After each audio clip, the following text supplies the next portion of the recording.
love story about two codependent people and trying to navigate their alternative addictions by trying to still be in love with each other when really they need to know how to love themselves first.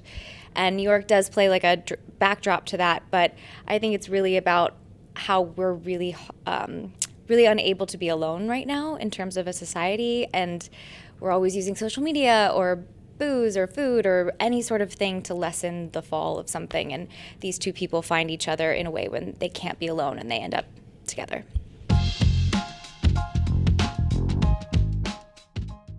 Well, it's a personal story to me in my early 20s, but I also gathered a lot of stories from friends of mine and books I read and things of that nature. But I always wanted to tell a story about codependency and how that fine line between being infatuated and in love with someone can actually get borderline toxic, and how that addiction is a really interesting kind of duality that you have to really look at when you're in your early 20s. So I knew I wanted to tell a story like this, and I knew I could probably direct it since I have some experience with that.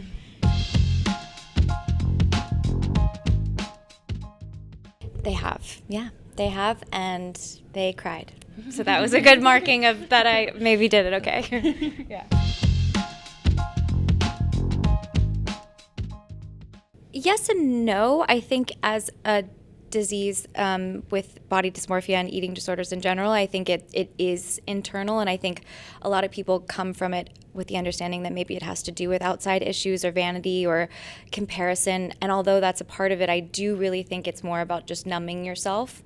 And the social media aspect is really more just about a masochistic sort of comparison. Sort of, like self-damage. Yeah, it's like a self-damaging thing to compare yourself to somebody. And although I do think as a society we probably should ask questions about it, I don't necessarily think that that's the reason that she's on there. I think it's more of just trying to numb herself from understanding who she really is. Yeah, I feel like for Riley, it's coming out, and before she even really knows herself, trying to unconsciously she latches on, and I do think there is a natural connection there. But for Riley, it's partly a part of her addiction.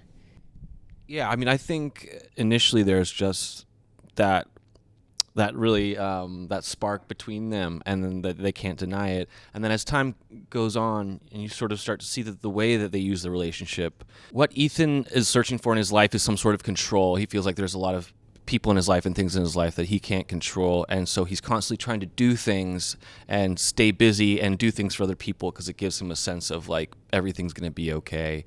And I think Riley's a great example of that for him.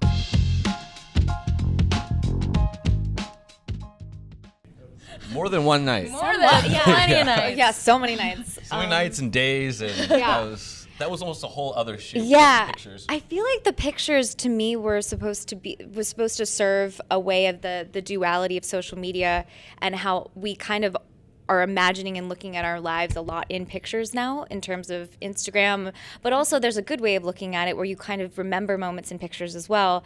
And I think that was a really cool thing for us as a cast to get to do together, because it was a different part of the movie and it was a different lens, pun intended. That's not even a pun. That's actually just, it was.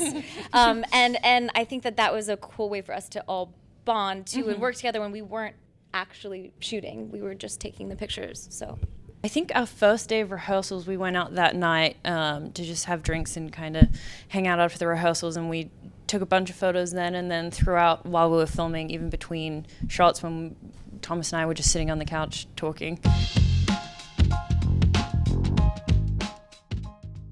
Well, I think with any sort of addiction or disease or mental health issue, I don't think necessarily anything is ever finished in terms of recovery. And I think that what I wanted to encapsulate with this movie is we wanted to really showcase that this is a period of their life that really helps her get to the next stage of recovery, but it's not necessarily over. And so although this is not the happy ending, I I don't think that it's a bad ending either.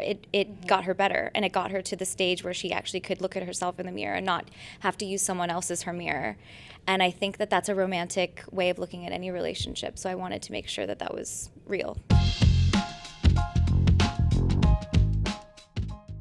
I wrote Bryce for Dave. I wrote Dr. Ackerman for Gina. And so what I knew about them as people and as friends of mine, I knew that, what I also wanted to let them know was important to me is that these characters were not just cameos and they're not just doing me a favor as friends. They're an integral part of her recovery. And so I know for me as friends of mine in real life that they had these qualities that they could exude in terms of bringing such kindness and generosity to these characters. And sometimes I think people get pigeonholed a certain way, and I knew that they could really showcase these innate things really small.